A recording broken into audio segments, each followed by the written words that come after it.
One of the things I really miss when I look back at OG Dragon Ball and especially Dragon Ball Z is that old sense of uncertainty. Back then, I used to worry, like legitimately worry about whether the Z fighters would make it out okay. Sure, I expected Goku to find a way in the end, but the journey always managed to keep me guessing. Deaths felt permanent enough in the moment to mean something.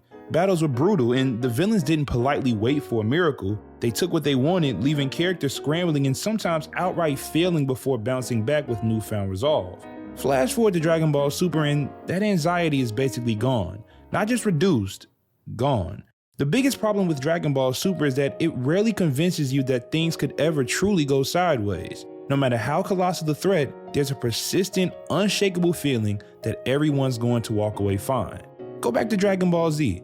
During the Saiyan saga, the moment where Goku shows up late to face Nappa and Vegeta, there's a sense that the Earth might not make it. And yes, there are Dragon Balls and there are chances for resurrection, but those weren't infinite do-overs. Losing Yamcha, Tien, and Chaozu felt like heavy blows. Even after the Saiyan saga when they head to Namek to resurrect their friends, the stakes remain high. Frieza's looming presence in the ticking clock of Namek's destruction weren't just props, they were active pressures that shaped every decision the characters made. It wasn't if things would go wrong, it was how badly before something turned around. By the time we hit the Cell saga, we're dealing with a future timeline that's basically a wasteland. Trunks doesn't show up as a sightseeing tourist, he's there because things went horribly off the rails in his timeline. People died, cities fell, and the Dragon Balls weren't there to fix it. Even the Majin Buu saga still knew how to crank up the tension. The Earth was literally wiped out at one point, billions gone in an instant. That's not something you can just shrug at. Tension felt ingrained in the story's DNA. Yes, Goku was the hero, and yes, we suspected he'd prevail, but the stories always danced close enough to disaster to keep us nervous. Even with the Dragon Balls in play, there were rules and limitations. Characters who died had to stay dead until the heroes worked hard and often risked their own lives to bring them back.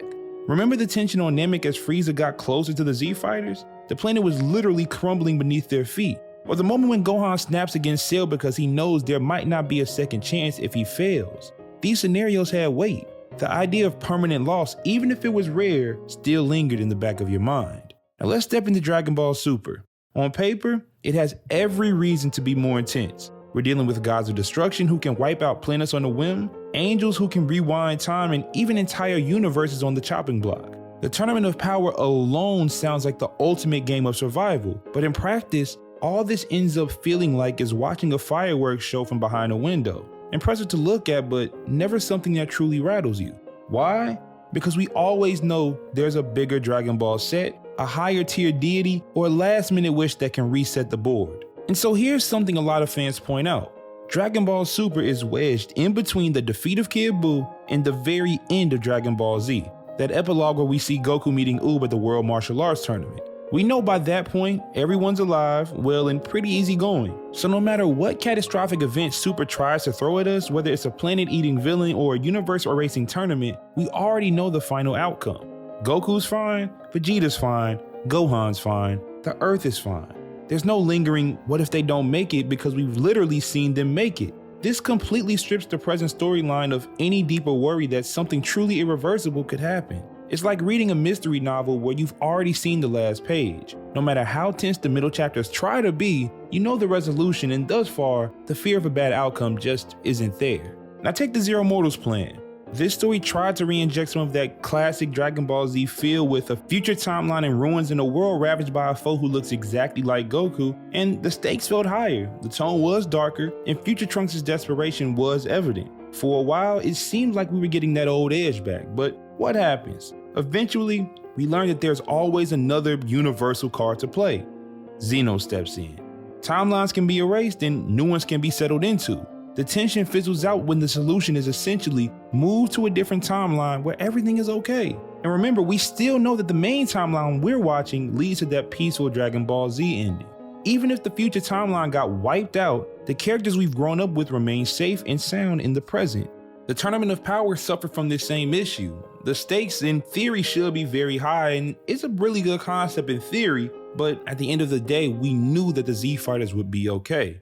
So let's think about why this timeline matters on a narrative level. Stories thrive on uncertainty.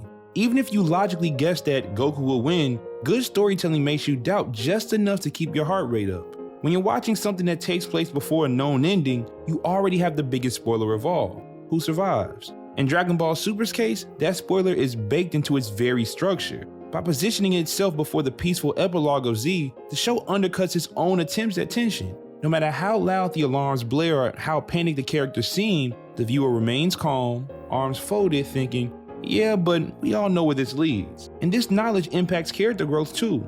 Take Goku and Vegeta's training. They're pushing beyond their limits, reaching new forms like Blue and eventually Ultra Instinct and Ultra Ego, but the viewer's never questioning if they need that power to survive some dire fate.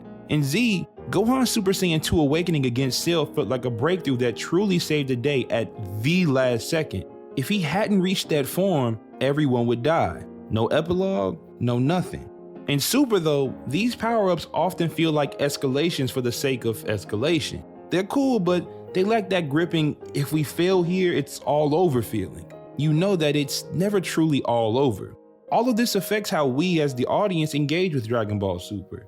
Without genuine uncertainty, victories feel more like expected checkpoints than hard-earned triumphs. Losses don't sting because we know they'll be reversed or neutralized. Characters don't evolve under genuine pressure, they just hit new heights because that's what the story calls for next. Over time, that lack of tension can make the experience feel more like watching a highlight reel than living through an epic story. It's entertaining, but not as emotionally engaging. In Z, those panic moments, Frieza's transformations against the Z fighters, Gohan trembling at Cell's threat, Majin Buu casually wiping out the Earth, those moments push you to the edge of your seat because you couldn't be 100% sure how things would turn out.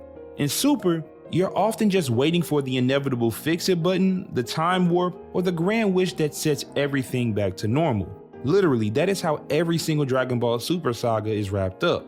And knowing the end of Z is on the horizon only amplifies that feeling. It's a narrative ceiling that Super can't break through because it's trapped in a timeline where the ultimate outcome is already engraved in stone. So at the end of the day, the biggest problem with Dragon Ball Super is that it can't effectively convince us, or at least me, of any real stakes.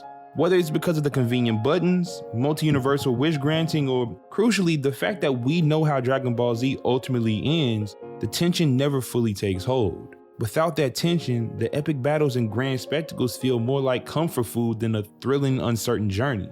Super introduces fascinating concepts, great villains in the later portions, and incredible transformations, but they often feel safe and predictable.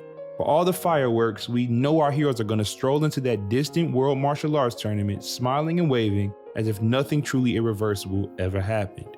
And that right there is why the story never quite takes us to the emotional heights we remember from the days of Dragon Ball Z. Let me know how you feel down in the comments. Do you agree, disagree? Anything you want to add on? Let me see it. But with that being said, if this is your first time on the channel, please hit that like button and subscribe for more videos like this. This is BigTune, and thanks for watching. Y'all have a good one.